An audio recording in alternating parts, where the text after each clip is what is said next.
नमस्ते दोस्तों, आपका बहुत बहुत स्वागत है कॉमर्स अचीवर प्लेटफॉर्म पे। इस प्लेटफॉर्म के थ्रू हम commerce and management related subjects को टाइम टू टाइम कवर करेंगे और आपके सामने बहुत सारे कोर्सेज लेकर आएंगे।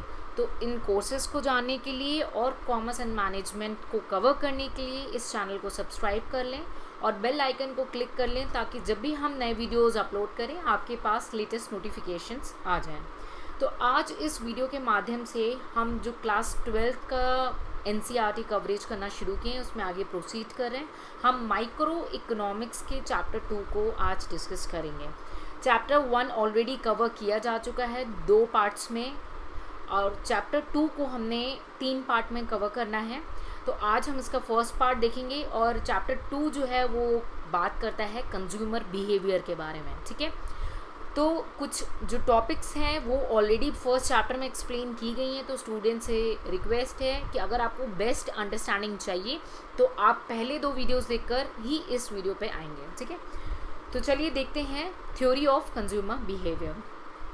देखिए, हम आपको वैसे बेसिक एक्सप्लेनेशन देंगे और जो इम्पोर्टेंट पॉइंट्स है वो हाईलाइटेड है आपके सामने स्क्रीन पे और कुछ इमेजेस भी आएंगे आपके सामने स्क्रीन पे और जहाँ पे रीडिंग की भी ज़रूरत ही होगी मैं उसको रीड करूँगी। ठीक है, चलिए आगे बढ़ते हैं।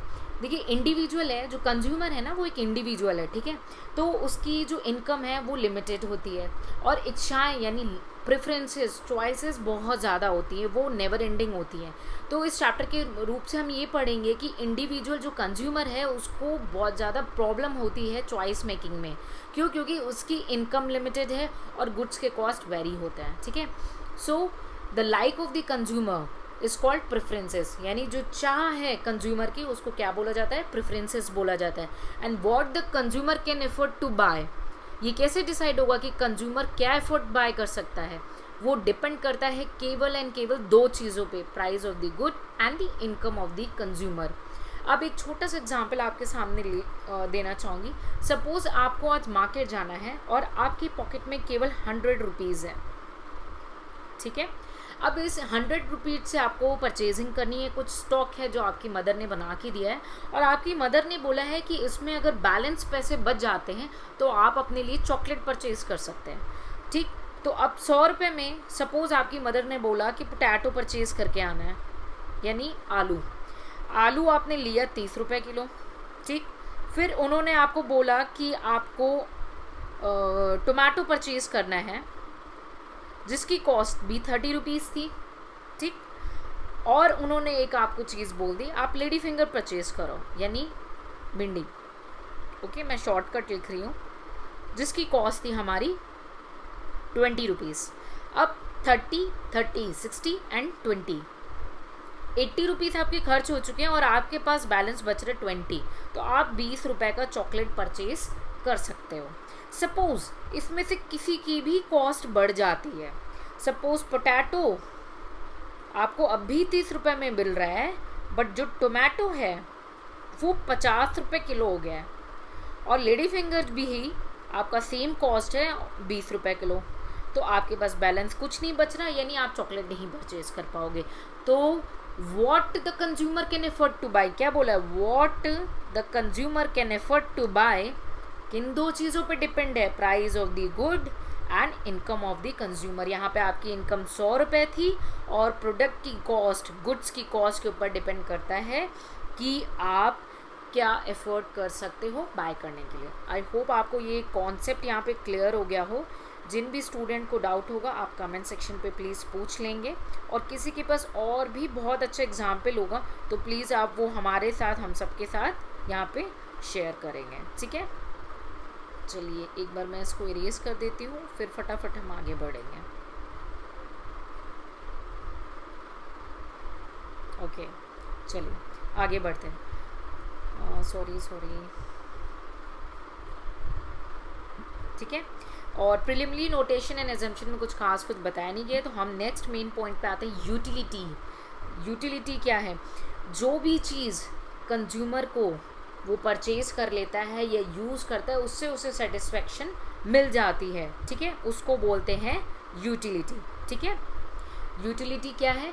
Consumer usually decide his demand for a commodity on the basis of utility. वो जब वो डिसाइड करता है किसी गुड्स के बारे में तो वो अपनी यूटिलिटी, अपनी इच्छा के हिसाब से डिसाइड करता है कि उसे क्या लेना है। फॉर एग्जाम्पल आपकी मदर ने आपसे जो वो पोटैटो और जो लेडी फिंगर और जो टमाटो मंगाया था उनको कुछ डिश बनानी होगी ताकि आपको या पूरे फैमिली मेम्बर्स को सेटिस्फेक्शन मिल सके, ठीक है। तो उस हिसाब से उन्होंने डिमांड बनाई कि उन्हें क्या क्या चीज़ें चाहिए और कितनी क्वांटिटी चाहिए, ठीक है। और आपने चॉकलेट क्यों डिसाइड किया? क्योंकि आपको चॉकलेट खाने से उस वक्त उस पर्टिकुलर टाइम में सेटिस्फेक्शन मिल रहा था, ठीक है। तो क्या हो गया? वो यूटिलिटी हो गया। चलिए रीड करते हैं। Utility of a commodity is it's want, जो मेरी चाह है, मेरी इच्छा है, वांट सेटिस्फाइंग कैपेसिटी, ठीक है। The more the need of the commodity और the stronger the desire to have it. भाई आपकी इच्छा है कि मम्मी ने 100 रुपये दिए हैं, भगवान करके इसमें से 20 रुपये बचा दो तो मेरी फेवरेट चॉकलेट आ जाए। तो more the need of the commodity और stronger the desire to have it, the greater is the utility drive from the commodity. यानी अगर वो 20 रुपये बच जाते हैं और आप चॉकलेट खा लेते हैं, आप खुद को तृप्त महसूस करते हैं, यानी आपको यूटिलिटी जो है हाईएस्ट मिल जाती है। Greater is the utility drive from that commodity, ठीक है। यूटिलिटी वैसे एक सब्जेक्टिव टर्म है, ठीक है, और ये आप कैसे डिफाइन कर सकते हो कि आपको कब कितनी यूटिलिटी और किस सिचुएशन पे, बिकॉज ये बहुत सारे फैक्टर्स पे डिपेंड करते हैं, ठीक है। तो गुड की मीनिंग ऑलरेडी लास्ट वीडियो में कवर की है, और गुड की मीनिंग केवल वही नहीं है जो आप सोचते हैं, तो इसलिए रिकमेंड करूँगी उसको लास्ट वीडियो से गुड्स की डिफिनीशन को और सर्विस की डिफिनीशन को अच्छे से समझ लेंगे, क्योंकि कई बार एग्जाम में इससे स्ट्रेट अवे क्वेश्चन आ जाते हैं, ठीक है। और एजम्पशन क्या माना गया है इस चैप्टर के थ्रू कि जो है दो गुड्स के बीच में ही जो है कंपैरिजन होगा और डिस्कशन होगा, ठीक है। तो चलिए आगे बढ़ते हैं। नेक्स्ट पॉइंट जो हम देखते हैं कि इसमें भी आपका चॉकलेट का एग्जाम्पल लिया गया है, और ये बोला गया है कि ये जो यूटिलिटी है वो दो चीज़ पे डिपेंड करती है, एक प्लेस और एक टाइम पे, ठीक है। और ये प्लेस और टाइम के हिसाब से चेंज हो जाती है। फॉर एग्ज़ाम्पल आपको जब समर सीज़न है तो उस समय बहुत ज़्यादा ज़रूरत होती है सनस्क्रीन की, ठीक है, बट विंटर में आप अवॉइड कर सकते हैं, ठीक है। तो वैरी कर जाता है टाइम के साथ, ठीक, क्योंकि यहाँ पे वर्ड क्या यूज़ हुआ है? और, ठीक है, प्लेस और टाइम के साथ वो चेंज कर देता है। कैन चेंज और एंड भी यूज़ हुआ है इन द थ्योरी, दोनों चीज़ भी मैटर कर सकती है। अगर आप सपोज लद्दाख में रहते हैं तो आपको वूलन्स चाहिए, ठीक है, और अगर आप किसी और चेन्नई में रहते हैं तो आपको वूलन्स नहीं चाहिए होगा। तो प्लेस और टाइम के साथ वो वेरी कर जाता है। आपकी यूटिलिटी जो है प्लेस और टाइम से रिलेटेड है, ठीक है। तो आई होप आपको यूटिलिटी की मीनिंग क्लियर हो गई हो। गुड्स एंड सर्विसेज की ऑलरेडी मीनिंग क्लियर कर दी गई है। तो ये 3 पॉइंट्स अभी हम लोगों ने यहाँ पे अंडरस्टैंड किया, और ये भी अंडरस्टैंड किया कि कंज्यूमर की जो गुड्स डिमांड है वो किन दो चीज़ों पे डिपेंड करती है, ठीक है। तो चलिए आगे बढ़ते हैं। नेक्स्ट पॉइंट जो हम देखते हैं, बिकॉज फर्स्ट पेज पे जो हमने पढ़ा है ना वो ध्यान दे देंगे कि हमने क्या क्या चीज़ें पढ़ी हैं। एक तो हमने ये पढ़ा कि प्रेफरेंस क्या होता है, ठीक है, क्या ये ज़रूर लिखेंगे, ठीक है। एक हमने पढ़ा प्रेफरेंस क्या होता है, what the consumer can afford to buy, ठीक है। अफोर्ड टू बाय कैसे डिसाइड होगा, ठीक है, दो चीज़ों पे डिपेंड होगा। एमसीक्यू एग्ज़ाम में क्वेश्चन आते हैं इसीलिए मैं लिख रही हूँ, ये चीज़ को बिल्कुल कॉम्प्रोमाइज़ नहीं करेंगे, ठीक है। थर्ड आपकी यूटिलिटी की मीनिंग, ठीक है, थर्ड आपकी यूटिलिटी की मीनिंग है, ठीक है। उसके बाद देखिए फोर्थ गुड्स एंड सर्विसेज की मीनिंग है, ये ऑलरेडी लास्ट वीडियो में कवर किया हुआ है इसलिए मैं यहाँ पे रिपीट नहीं करूँगी, उसको रिवाइज कर लेंगे। और फिफ्थ जो बताया ये 2 गुड्स का रिलेशन है, ये इंपॉर्टेंट बात यहाँ पे शेयर की गई है, ठीक है। ये 5 पॉइंट पहले पेज पे आपका कवर हो गया है, ठीक है। सेकेंड पे हमने क्या अंडरस्टैंड किया कि यूटिलिटी वही प्लेस और टाइम पे डिपेंड करती है, ठीक। अब नेक्स्ट पॉइंट जो हम इम्पॉर्टेंटली समझ लेते हैं, एक होता है कार्डिनल यूटिलिटी एनालिसिस, यानी हम यूटिलिटी यानी हमारी सेटिस्फैक्शन की पावर को 2 तरीके से मेज़र कर सकते हैं, ठीक है। एक जो हमारा मेज़र होता है वो होता है कार्डिनल और दूसरा होता है ऑर्डिनल, ठीक है। इसको मेमोराइज़ करने का एक ट्रिक बताऊंगी। कार्डिनेट का अगर हम देखिए, कार्डिनल होता है और एक ऑर्डिनल होता है। तो कार है, ठीक, कार को आप गिन सकते हैं ना कि कितनी कार आपके सामने से गई, 1 2, या आपके घर में कितनी कार हैं, 2 हैं, ठीक। तो ये ट्रिक है, it's just a funny trick. आपके पास कोई अच्छी ट्रिक होगी तो आप हमारे साथ शेयर कर सकते हैं। तो ये क्वांटिटी के फॉर्म में है, ये नंबर्स के फॉर्म में है, ये न्यूमेरिकल्स के फॉर्म में है, ठीक है। और ऑर्डिनल जो है वो क्वालिटेटिव यानी नॉट इन नंबर्स के फॉर्म में है, ठीक है।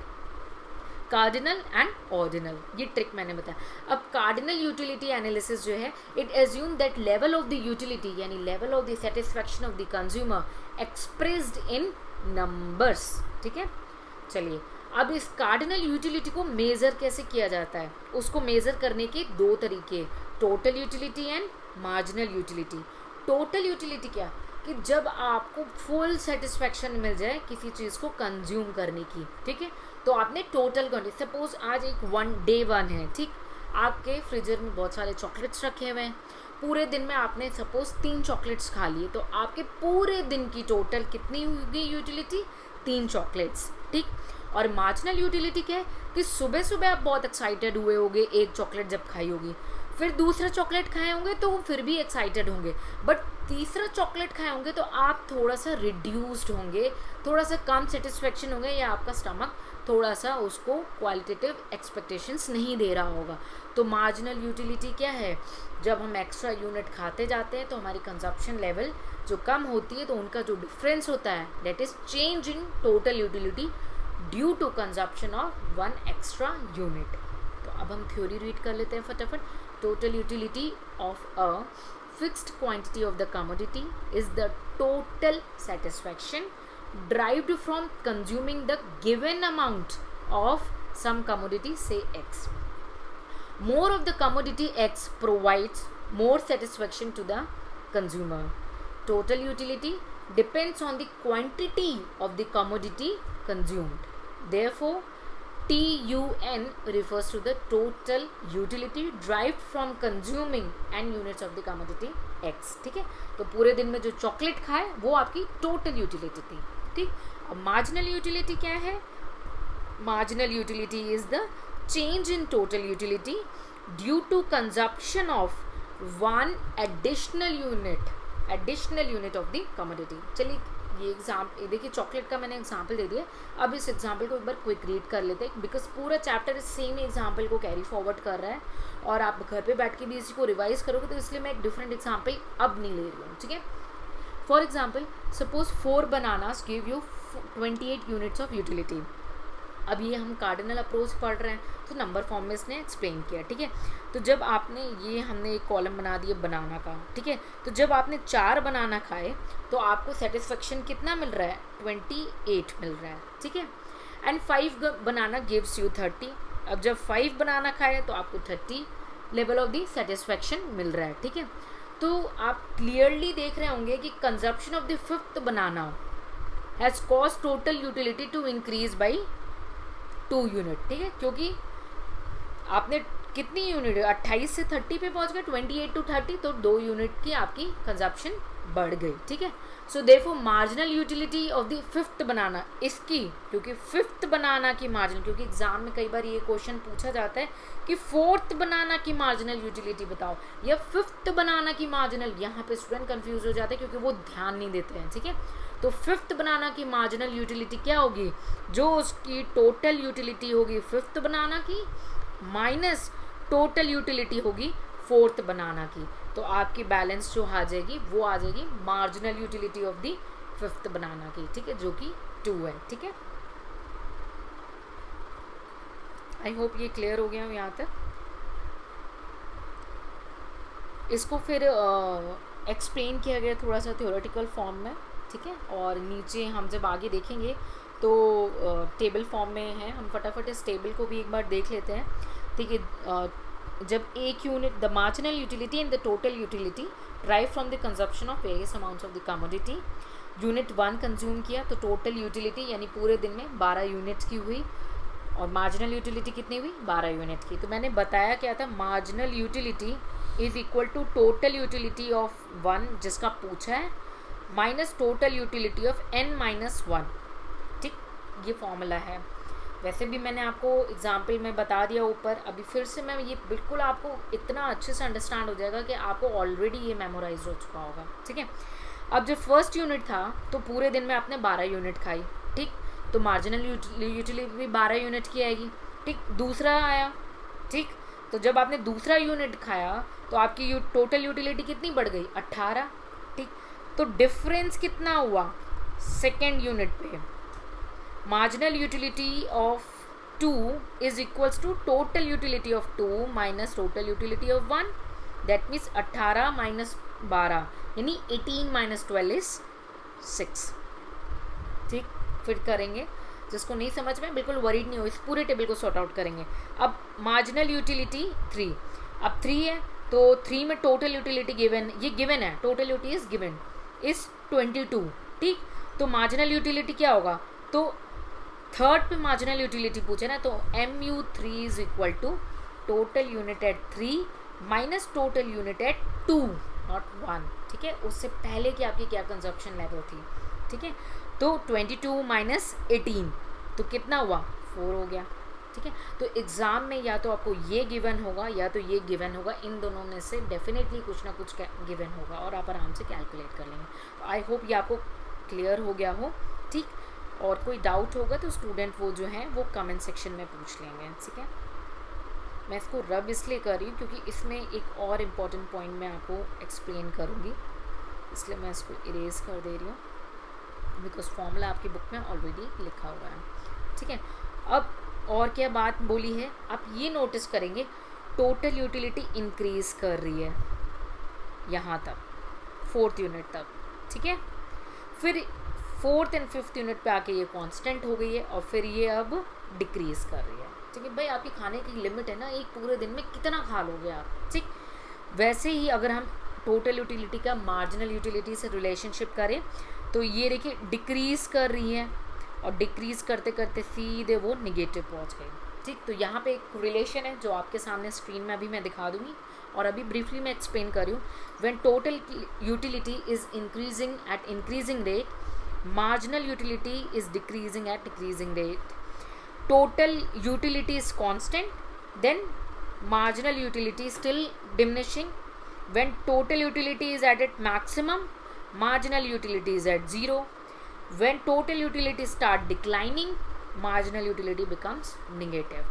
तो डोंट वरी, कुछ समझ में नहीं आया हो या मैंने बोलने में कुछ मिस्टेक आई डोंट थिंक मैंने की होगी, बट इफ इट, तो आपके सामने स्क्रीन पे मैंने ये क्रक्स बना दिया और क्रक्स आपके सामने ये प्रेजेंटेड है, तो उसको स्टडी कर लेंगे। कोई डाउट होगा तो आप कमेंट सेक्शन पे भी पूछ लेंगे, ठीक है। तो आई होप ये कॉन्सेप्ट क्लियर हो गया, बहुत इंपॉर्टेंट कॉन्सेप्ट है, ठीक है। चलिए नेक्स्ट पॉइंट जो है हम देखते हैं, हम पेज 3 पे आ गए हैं, ठीक है। So total utility increases but at diminishing rate, highlight किया है। This marginal utility diminishes with increases, ठीक है। तो ये जो ब्लू लाइन है ये टोटल यूटिलिटी की है और ये रेड जो है ये मार्जिनल यूटिलिटी की। तो जो आपको ऊपर टेबल था उसको सिर्फ ग्राफिकल फॉर्म में यहाँ पे रिप्रेजेंट किया है। तो क्वेश्चन ये पूछता है कई बार कि ये डिक्लाइन क्यों हो रहा है, तो उसका रीज़न होता है law of diminishing marginal utility, ठीक है। पहले मैं इसको रीड कर ले रही हूँ और आपको समझा दे रही हूँ। The value of marginal and total utility drive from consumption of various amount of commodity, यानी ये जो टोटल यूटिलिटी और मार्जिनल यूटिलिटी आया है bye consuming a different amount of units, ठीक है। The marginal utility diminishes, diminishes यानी decrease होती जा रही है, गिरती जा रही है with increase in consumption of the commodity, यानी आप जितना जितना जितना जितना चॉकलेट खाते चले जाएंगे या बनाना खाते चले जाएंगे, आपके खाने की कैपेसिटी एक बार स्टमक फुल हो जाएगा और वो डिमिनिशेस हो जाएगा, ज़ीरो हो जाएगा, आके गिर जाएगा, ठीक है। चलिए रीड करते हैं। Law of diminishing marginal utility क्या बोलता है, it states that marginal utility from consuming each additional unit of the commodity declines as its consumption increases। तो इसने यहाँ पे क्या वर्ड यूज़ किया, मार्जिनल यूटिलिटी। कई बार एग्जाम में आया, स्टूडेंट ने मिस्टेक की इसलिए इसको हाईलाइट करूँ। Marginal utility from consuming each additional unit of a commodity declines as its consumption increases, यानी जितना खाते जाएंगे क्या होगा, एडिशनल यूनिट उसको कंज्यूम करने की कैपेसिटी गिरती चली जाएगी। While keeping consumption of other commodities constant, constant यानी पॉज, बाकी चीज़ों पे ध्यान नहीं देना, बाकी चीज़ों पे ध्यान नहीं देना, केवल एक चीज़ पे, एक ही का कंपैरिजन, ठीक है। Marginal utility become zero at a level and then T U remains constant, जैसे मैंने ऊपर आपको टेबल पे एक्सप्लेन किया था, ठीक है। तो ये हो गई आपकी law of diminishing marginal utility की डेफिनेशन। किसी भी स्टूडेंट को उस डेफिनेशन के अंडरस्टैंडिंग में एक भी पॉइंट में डाउट है, उसको डेफिनेटली आप कमेंट सेक्शन में मुझसे पूछेंगे, ठीक है। चलिए आगे बढ़ते हैं। डेरिवेशन ऑफ ड्राइव्ड कर्व, अब कर्व जो बना हुआ है in case of single commodity, law of diminishing marginal utility के बारे में बोला है, और बोला है बाकी चीज़ें कांस्टेंट रखनी है, ठीक है। डिमांड क्या होती है, कमोडिटी की डिमांड यानी आपको जो चीज़ चाहिए। अब सपोज एक शॉप पे केवल 5 चॉकलेट बचे हुए हैं जो आपको चाहिए, ठीक है, और लेने वाले 10 बच्चे हैं, तो डिमांड क्या हुई, जो आपकी नीड है, सारे लोगों की डिज़ायर है उसको चाहने की, ठीक है, और प्राइस पे डिपेंड करता है। तो सेलर क्या करेगा, जब 10 बच्चे आ जाएंगे लेने और उसके पास केवल 5 चॉकलेट्स होगी, तो वो क्या करेगा, उस 5 चॉकलेट की कॉस्ट बढ़ा देगा, ठीक। फिर जो बच्चा एफर्ट कर सकता होगा वो उस चॉकलेट को बाय कर लेगा, ठीक है। तो जो बच्चा एफर्ट कर सकता है वही बाय कर पाएगा, और एफर्ट कौन कर सकता है, जिसकी इनकम ज़्यादा होगी, ठीक है। सो ये क्या बोलता है, डिमांड फॉर द कमोडिटी, ठीक है, किस पे डिपेंड करी, given price of the goods and income of the consumer. ये बार बार बोल रही हूँ, price of the goods, income of the consumer, price of the goods and income of the consumer define the demand of the commodity, ठीक है। Next important जो point हम देखेंगे यहाँ पे वो है डिमांड कर्व। डिमांड कर्व क्या होता है, कर्व यानी जो फिगर में एक कर्व फॉर्म में आता है, वो जैसे आपने अभी टेबल पढ़ा हमने ऊपर, उसके बाद हमने ग्राफ पढ़ा, और अब ये जो लाइन आ रही है, ये जो लाइन आ रही है इसको बोलते हैं कर्व, ठीक है। तो देखते हैं डिमांड कर्व क्या है। Demand curve is a graphic presentation of various quantities of the commodity that a consumer is willing to buy at a different prices of the same commodity with different prices while holding constant price of other related commodities and income of the consumer, ठीक। Suppose income जो है वो constant है, ठीक, और other commodity की price भी constant है, इनकम और अदर कमोडिटी की प्राइस क्या है, कांस्टेंट है, तब बनेगा ये डिमांड कर्व। हम एक बार देख लेते हैं इसको।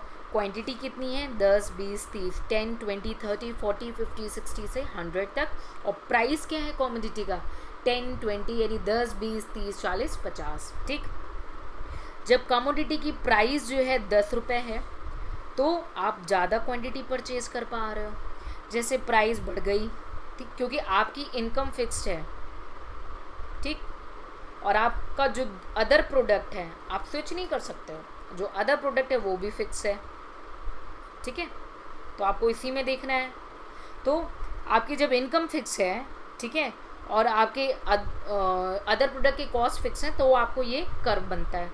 तो सपोज आपके पास पॉकेट में कितने थे, 550 रुपये होंगे, ठीक, तो जब इसकी कॉस्ट 10 रुपये थी तो आपने 55 यूनिट्स ले लिया से, ठीक है।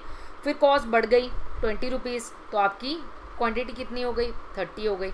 कॉस्ट बढ़ती जाएगी, क्वांटिटी गिरती जाएगी, कॉस्ट बढ़ती जाएगी, क्वांटिटी गिरती जाएगी, ठीक है। सो ये है आपका डिमांड कर्व। डिमांड कर्व क्या है, एक ग्राफिक प्रेजेंटेशन है, किसका, बहुत सारी क्वांटिटीज़ का, किसका, कमोडिटीज़ की क्वांटिटी का, ठीक है, जो कंज्यूमर जो है परचेज कर सकता है बहुत सारे डिफरेंट प्राइसेस पे, ठीक है, लेकिन एक ही कमोडिटी पे कंपैरिजन किया है, और ये बोला गया है कि आपकी इनकम वो भी कांस्टेंट रहेगी और अदर प्रोडक्ट भी कांस्टेंट रहेंगे, ताकि आप स्विच ना कर पाए, ठीक है। और आप ये देख रहे हैं कि जो प्राइस है और क्वांटिटी है उनमें निगेटिव रिलेशन है। कई बार इसको वर्ड बोलते हैं निगेटिव रिलेशनशिप और इनडायरेक्ट रिलेशनशिप, ठीक है। So there is a negative relationship between the price of commodity and quantity demand, ठीक है, और इसको बोला जाता है लॉ ऑफ डिमांड, ठीक है। लॉ ऑफ डिमांड को भी और डिटेल में हम फ्यूचर वीडियोस में कवर करेंगे, ठीक है। सो अभी जो बेसिक अंडरस्टैंडिंग थी वो मैंने आपके सामने रखी है। जिस भी स्टूडेंट को कोई भी डाउट होगा तो प्लीज़ आप पूछेंगे, ठीक है। तो चलिए हम आगे अब बढ़ते हैं और एक बार ये लाइन रीड करते हैं, फिर हम ऑर्डिनल यूटिलिटी एनालिसिस पे आ जाएंगे। Individual will not willing to pay as much as for additional unit and this result in a downward sloping work. Obviously downward क्यों हुआ हमारे ग्राफ में, क्योंकि भाई जैसे कॉस्ट बढ़ता जा रहा है, आप क्वांटिटी आपको क्या करना होगा, कम करनी पड़ेगी क्योंकि आपकी इनकम जो है वो फिक्स है, ठीक है। तो law of diminishing marginal utility explain करता है कि डिमांड कर्व क्यों डाउनवर्ड स्लोप करता है। तो एग्जाम में कई बार क्वेश्चन ये आ चुका है कि what is the reason the demand curve negatively slope. तो रीज़न में आपको सीधे law of diminishing marginal utility का डिटेल में एक्सप्लेनेशन दे देना है, ठीक है। तो कार्डिनल मैंने बोला था न्यूमेरिक फॉर्म में, न्यूमेरिक टर्म्स में नंबर के फॉर्म में एक्सप्लेन किया जाता है, बट ऑर्डिनल नहीं होता, ठीक है। तो चलिए ऑर्डिनल में जब नहीं हो पाता है तो भी ऑर्डिनल को एक्सप्लेन करने के लिए हमें कुछ एजम्पशंस लेने पड़ते हैं और उनको नंबर फॉर्म में रिप्रेजेंट करना पड़ता है, ठीक है। बिकॉज रियल लाइफ में आप नंबर फॉर्म में नहीं एक्सप्लेन कर पाओगे, आप एक क्वालिटी फॉर्म एक्सप्लेन करोगे कि हाँ भाई मुझे ये पसंद आया and it's okay, it's good, ठीक है। चलिए, the consumer is said to be indifferent on different bundles. अब ये क्या बोलता है कि जो कंज्यूमर है वो डिफरेंट बंडल्स के बीच में चॉइसेस कर रहा है, ठीक है। फॉर एग्जाम्पल आपके पास जब कॉस्ट एक है, ठीक है, 100 रुपये है, ठीक है, तो आपको 2 चॉइसेस करनी पड़ेगी प्रोडक्ट्स के बीच में, ठीक है। कंज्यूमर के प्रेफरेंस जो है वो बंडल्स के बीच में वेरी कर जाते हैं। कुछ स्टूडेंट्स की रिक्वेस्ट है रीड करने की जो लाइव हैं, तो रीड कर देते हैं। Cardinal utility analysis is simple to understand but suffer from a major drawback in the form of quantification of utility in numbers. In real life, we never express utility in the form of number. At the most, we can rank various alternative combinations in terms of having more or less utility. In other words, consumer does not measure utility in number, though she often ranks various consumption bundle, and this forms a starting point of the ordinal utility analysis. A consumer preference over the set of available bundles can often be represented dramatically. ठीक है, तो जो bundles of the consumption level है वो utility provide करेगा, ठीक है। चलिए, the consumer is set to be indifferent. Indifferent means कि वो कंफ्यूज नहीं हो रहे हैं, ठीक है। उनको जो भी 2 बंडल चूज़ करेंगे उनको same level of the satisfaction मिलेगा। सपोज करो जब आपने कॉफ़ी पी और सैंडविच खाया, आपको सेम सेटिस्फैक्शन मिला। सपोज कॉफ़ी की कॉस्ट बढ़ चुकी है तो आप नेक्स्ट डे गए तो आपने क्या किया, टी लिया और बर्गर ले लिया, तो आपको same level of the satisfaction आया। तो वो इनडिफरेंस है। क्यों इनडिफरेंस है? क्योंकि उसको सेम सेटिस्फैक्शन मिल रहा है by different bundle, different combination से, ठीक है। रीड करते हैं, the consumer is said to be indifferent on the different bundles because each point of the bundle give the consumer equal utility, equal satisfaction. Such a curve joining all the point representing the bundles among the consumer is indifferent is called indifference curve.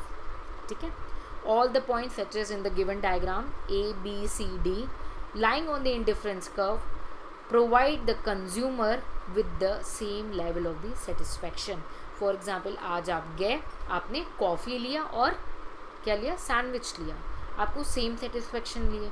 कल आप गए, आपका mood change हुआ तो आपने T ली और burger लिया, but आपको सेटिस्फेक्शन क्या मिला, same level of the satisfaction मिला। तो ये जो कर्व जा रहा है इसमें डिफरेंट बंडल्स का रिलेशनशिप बताया जा रहा है और एग्जाम्पल में मैंगो और बनाना का कॉम्बिनेशन दिया गया है जो हमने लास्ट एग्जाम्पल में रीड किया था, ठीक है। तो इंडिफरेंस कर्व क्या कर रहा है, ज्वाइन कर रहा है सारे पॉइंट्स को जो रिप्रेजेंट कर रहे हैं बंडल्स को, ताकि कंसिडर्ड करे इनडिफरेंट बाय द कंज्यूमर जो उनको same level of the satisfaction दे रहे हैं, ठीक है। आप देख रहे हैं कि इनडिफरेंस कर्व जो है वो डाउनवर्ड स्लोपिंग है, ठीक है। So indifference curve slopes downward. और यहाँ पे जो मैंगो का एग्जांपल दिए, the amount of mango that the consumer has to forgo, यानी जो छोड़ना पड़ रहा है in order to get an additional amount, ठीक है। तो that total utility level being the same, ताकि उसको सेटिस्फेक्शन क्या मिलेगा, सेम मिलेगा।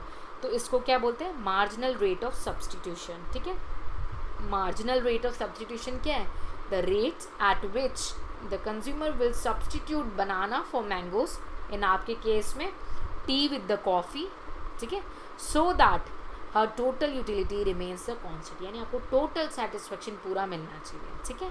तो ये क्या हो गई, मार्जिनल रेट हो गया, ठीक है, यानी डिफरेंस, एडिशनल यूनिट, ठीक है। Marginal rate of substitution diminishes with the increase in number of bananas, ठीक है।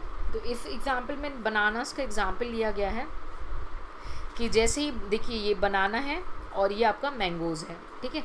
तो जैसे ही बनाना की क्वांटिटी बढ़ाते जा रहे हैं, मैंगो की क्वांटिटी कम करनी पड़ रही है, ठीक है।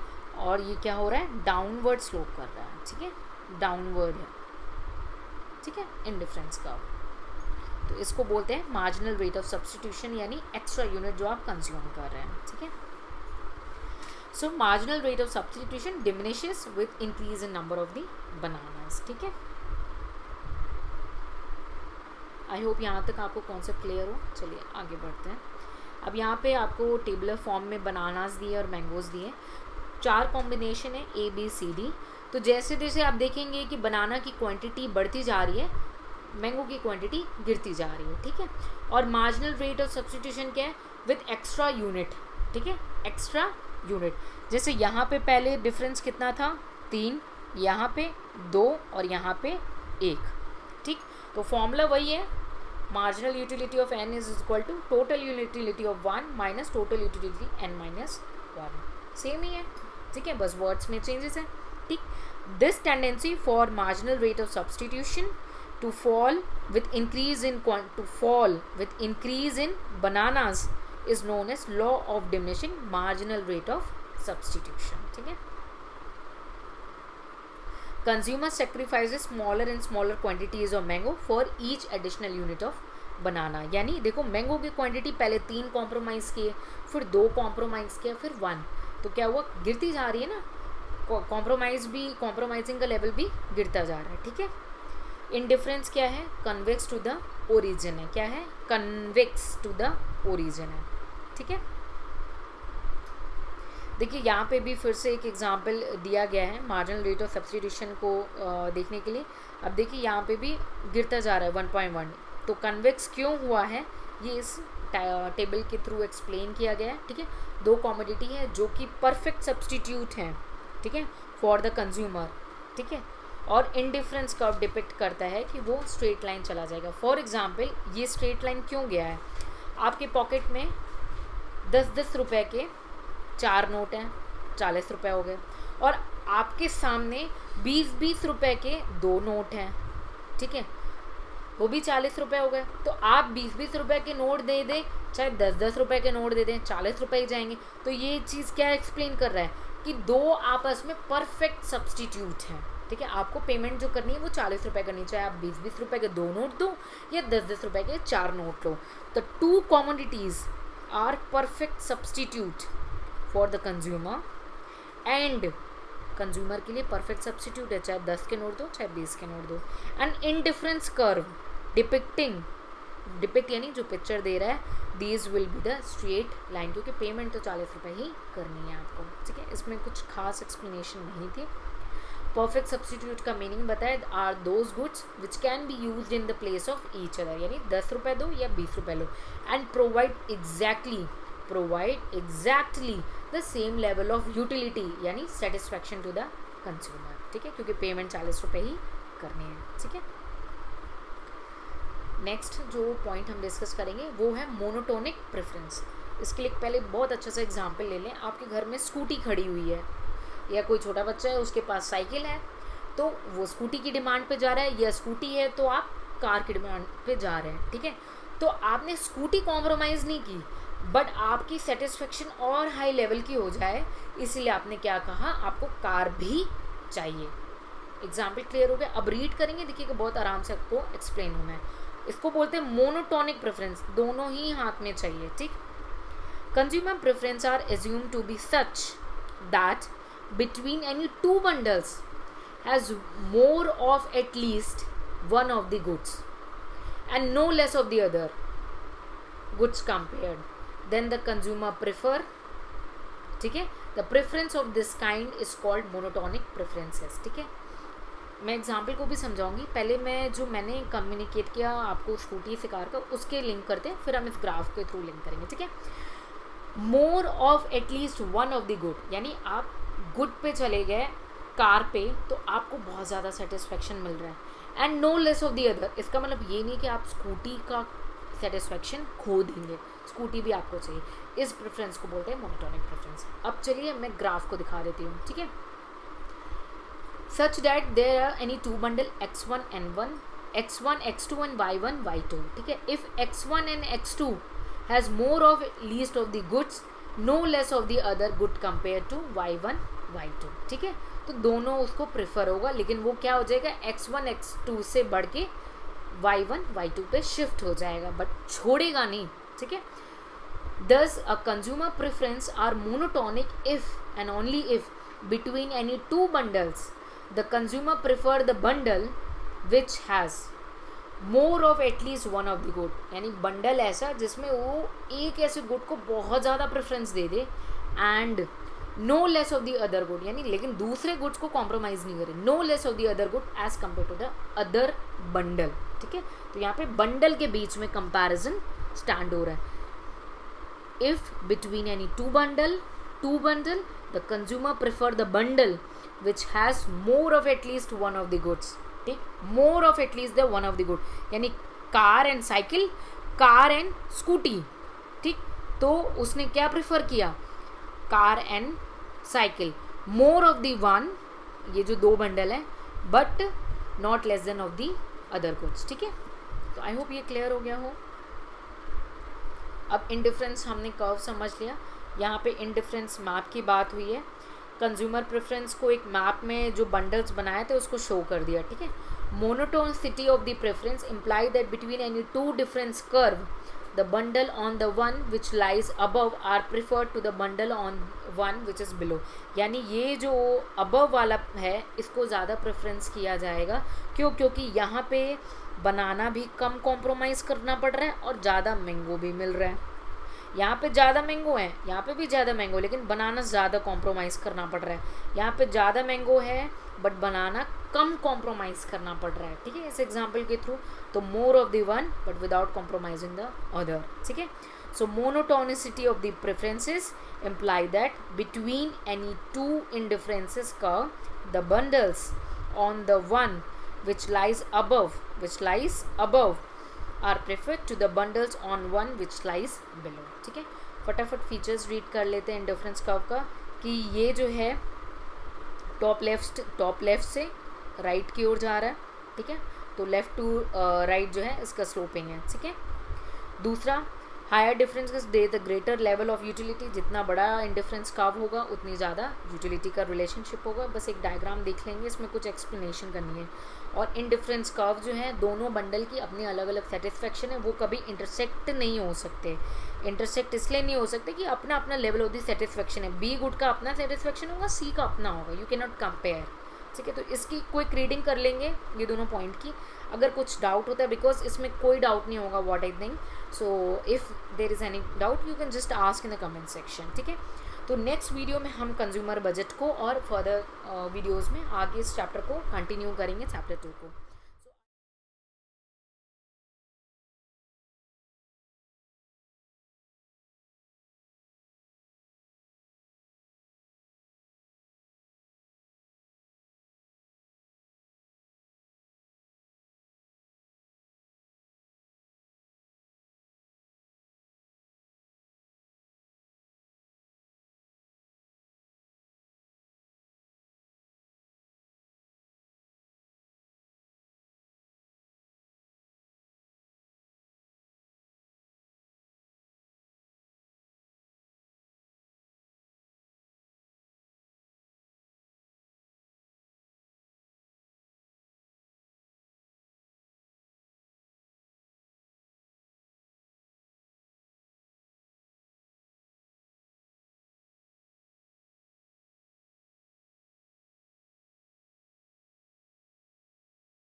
होप आपको जितने भी पॉइंट्स यहाँ पे एक्सप्लेन किए गए हैं उसकी ब्रॉड हेडिंग मैं आपको डिस्क्रिप्शन बॉक्स में शेयर कर दूँगी, ताकि आप एग्ज़ाम के टाइम में क्विक रिवीजन कर लो। जिस भी स्टूडेंट को कोई भी क्वेरी है अब तक के कवरेज टॉपिक में चैप्टर 2 में, please ask in comment section. और आई होप आपको वीडियो पसंद आया हो तो आप इस थम्स अप करें और शेयर करें मैक्सिमम स्टूडेंट्स तक। और अगर आपको नहीं पसंद आया तो आप अपने ओपिनियंस दें, हम आपको वेलकम करें कि आप अपने सजेशंस और आइडियाज़ दें, ताकि उसको हम इंक्लूड कर सकें और आपको बेस्ट क्वालिटी नॉलेज शेयर करें। ठीक है, तो हमारे साथ जुड़े रहें। जय हिंद, जय भारत।